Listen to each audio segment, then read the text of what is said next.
Visières, tire-portes ou supports pour des écrans de protection en plexiglas, les différentes productions de l'Innovlab d'Expléo depuis le début du confinement. Grâce à son imprimante 3D, le site de Montigny-le-Bretonneux a participé à un réseau d'ateliers de fabrication. Objectif, répondre aux besoins des personnes en première ligne dans la région. C'est parti d'un mouvement très large en France. À partir de là, en fait, on a, au sein de l'Innovlab, comme on a une imprimante 3D, on a voulu participer. Donc, on s'est rapproché de notre direction en interne, auprès des collaborateurs qui justement sont restés en activité pour faire ces éléments pour aider.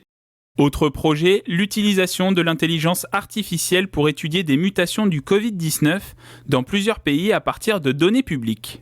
L'idée, c'est de savoir est-ce qu'on peut, par exemple, associer une souche particulière avec la mortalité qui est observée dans les régions ou les pays dans lesquels elle sévit. Après, le second enjeu, c'est de déterminer si le virus a suffisamment muté pour qu'un vaccin universel ne soit pas suffisant.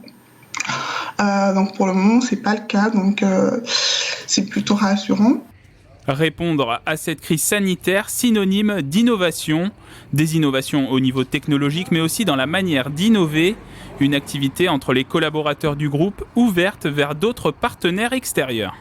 On a appris que l'on pouvait dépasser des processus et aller vite sur des choses qui ont du sens.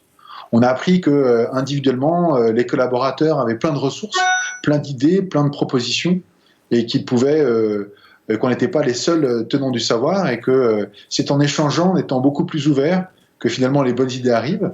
Comme beaucoup d'entreprises, Expléo s'est aussi adapté au contexte.